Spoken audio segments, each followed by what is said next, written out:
can't be an expert.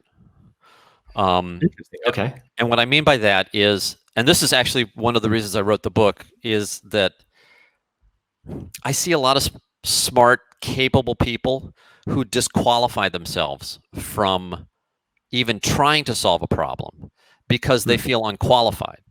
And because they're unqualified, they've immediately equated that with, and therefore I shouldn't do it.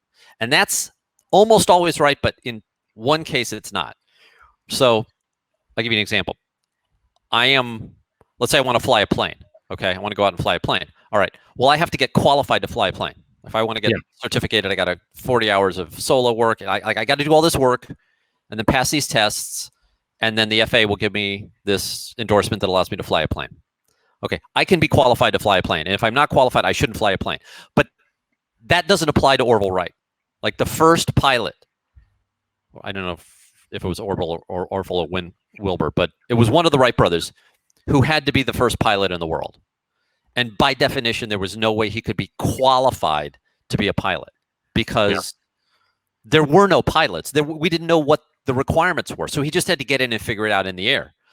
And so if you're an entrepreneur by the traditional definition and you're doing something that hasn't been done, then the fact that you feel unqualified to do what you're doing is just table stakes. Like everyone is unqualified to do what you're doing. Nobody is qualified to do something that has never been done before because nobody's done it. We don't know what the qualifications are. You may have them.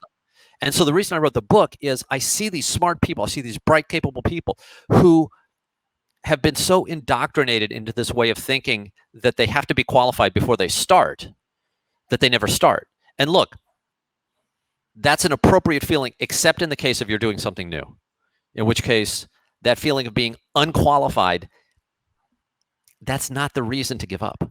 Look, Jack and I were completely unqualified to start Square. Zero qualifications and payments, zero, right? You learned everything from scratch. Absolutely. You know, the world's biggest bank was built by a guy who dropped out of high school at 14 and was a produce vendor. Like he wasn't an accountant or a lawyer. He sold lettuce. Builds the biggest bank in the world. What you think of as banking today was invented by a guy who used to sell produce.